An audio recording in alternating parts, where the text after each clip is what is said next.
Busted a move out here from Sax-Zim to Glacial Ridge in northwest Minnesota, 3.5 hours from Sax-Zim. And we had a snowstorm, you know, the last few days, and we had like 6 inches of snow where I am, and maybe about the same in Sax-Zim, and really nice snow all the way out here until I got 20 miles away.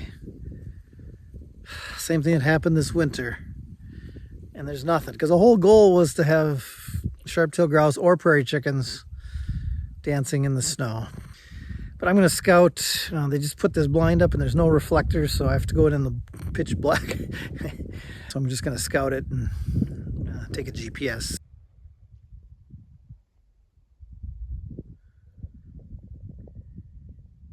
Well, here is the blind. I've never seen one like this before. Wow.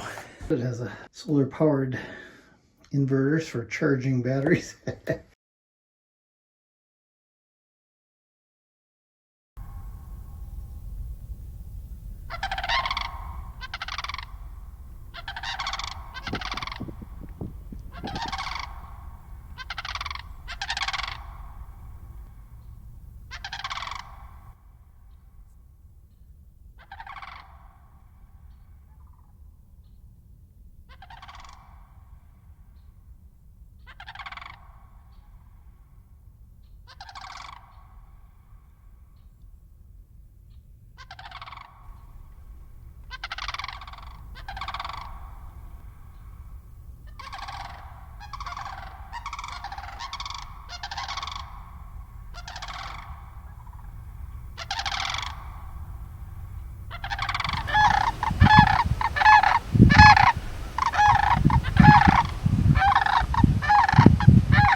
Okay, it's 5:45 in the morning. I just got here, got all packed up. I'm about to head out. I did forget my flashlight, but I found a headlamp in the car. So I should...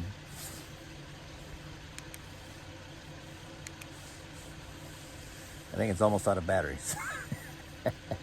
Well, we'll see if I get there. Okay, I checked Google Maps. I don't really know where I am. Can't see the blind yet.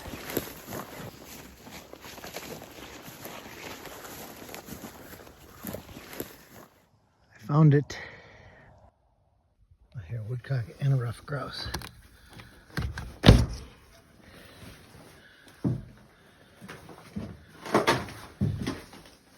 Home sweet home. And now we wait. I've heard a woodcock and a rough grouse, woodcock aerial display and a rough grouse drumming. Sharp-tail should be here in less than 15 minutes. All right, can have a little coffee and some stale granola bar. You know, birders really get the short end of the stick when it comes to hotel stays. We're often out before they start even serving breakfast.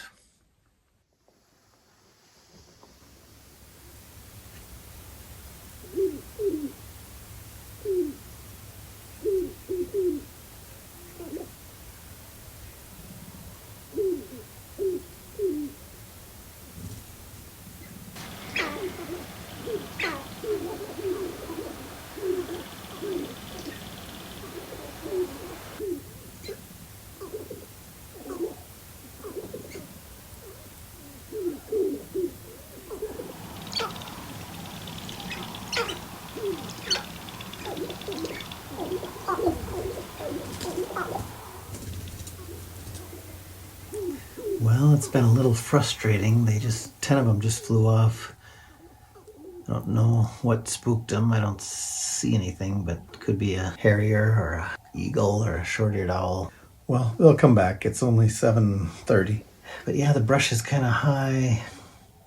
They're a ways away from the blind. So I'm really not seeing much. Kind of a very different experience than last time out here with prairie chickens, which you can see that video.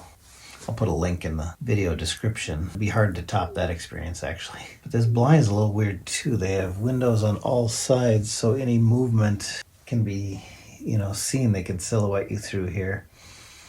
And these windows are huge. They should be just kind of slits. And these windows shouldn't be there, or they should be blacked out. Time for a stale granola bar. Been in my car for months, years. Now, give it a shot. I'm hungry.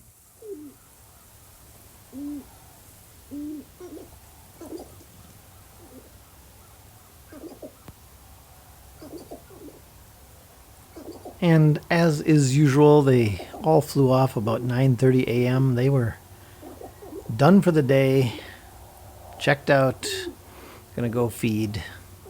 Romance is over for now, to be resumed tomorrow morning. It's amazing how fast time goes when you're in a blind and there's maybe something happened, or at least the anticipation of something that's gonna happen keeps you going. It's been 3 hours already. I can barely make it through a hour and 45-minute movie. If you plant yourself in one spot, you see all kinds of cool stuff. Just, observe, watch. Had multiple crane pairs coming over with trumpeter swans flying by. Thought I had a meadowlark, but I haven't heard a meadowlark sing. Just looked like a meadowlark flying. I'm gonna give it another hour. Another cool thing I saw is, see that bird in the background doing those dives? It's going down and then up. That's a northern harrier, and it's courtship flight. That was pretty cool.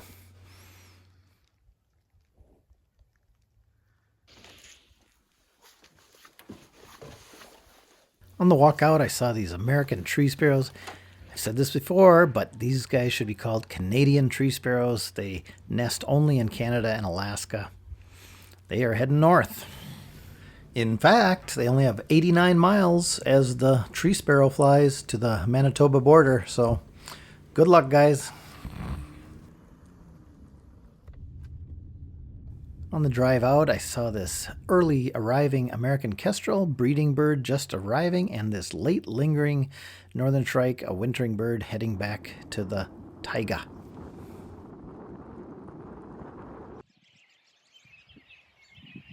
Back to my ghost town. There's a ton of fruit trees here. And I saw some robins. Maybe there's something else interesting in these fruit trees.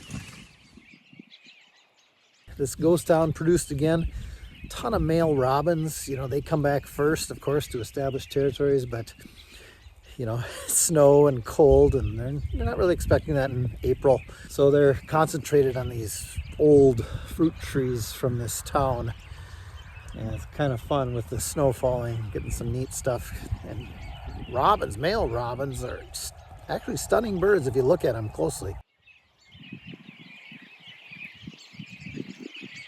All right, let's go see if we can film some more. Post office there is closed.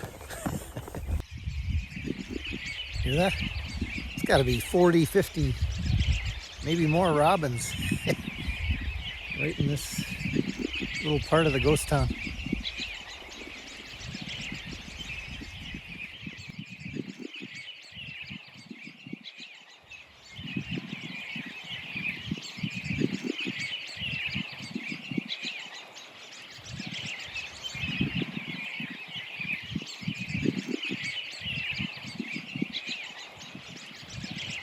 Crab apples are a very nutritious fruit, but I always wonder, like this one got this one halfway down and then, oh, no, not gonna eat that one.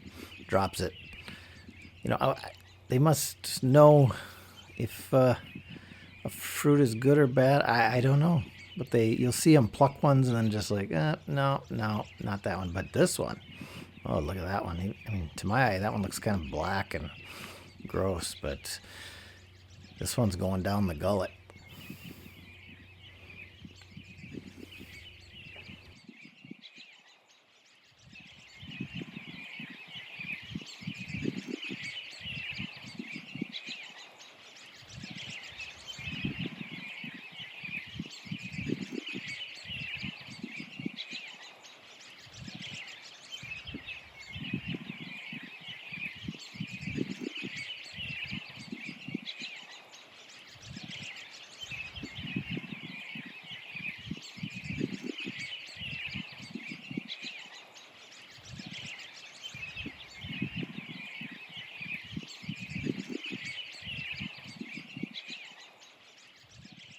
And robins aren't the only ones who love crab apples. This pileated woodpecker is, he's trying to reach that branch, but not quite.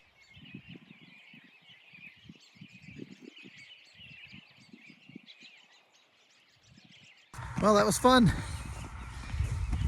Didn't get the iconic, the photo I had in my mind, you know, shooting through snow-covered berries, the red berries, the crab apples, you know, with the white snow, and just razor sharp detail on the robin, plucking one off a stem, you know, something like that. And it's hard because your camera wants to focus on every single little branch that's in front of them, and there's a lot of branches. But got some, I think, cool slow motion video. You know, got to overexpose a couple stops on all this stuff, make up for the gray day. Yeah, and I shot at 200th of a second to get a little motion in the snow. I think that's always a little more fun than 1600th of a second and it's just white blobs. Just heard a mourning dove. That means I got to shave my beard. I don't think I ever specified that it had to be by Duluth or my house in Carleton County. So that's been my tradition since I was in college. I just heard one here. I got a few 4-star photos. This pair of Sandhill Cranes starting a courtship display with the setting sun and some neat clouds. Of course, I intentionally underexposed by a couple stops to create those silhouettes and emphasize the clouds, and it also helped hide the fact that they are standing on some railroad tracks. This one I didn't saturate and warm up as much, but love it. Bird in the landscape. I wish this crane was flying more towards me, but yeah, it's all right. I really like old buildings and vernacular architecture. This one I might desaturate even more. It's just an iPhone photo, but I sometimes love that super wide look of the 0.5 on the iPhone. These photos of these robins and this weeping birch tree might be the favorites of the trip so far. And we'll see after the next episode if they are the favorites of the trip. But yeah, just love the kind of graphic, almost Japanese simplicity. And I tried really hard to get the robin photos that I talked about earlier, and I got a few I like. I'm not going to say I failed, but could have done better. Anyway, in the next episode, we're going to keep on going, and here's my goal. I want to see a greater white-fronted goose. I'm not going home until I see a greater white-fronted goose.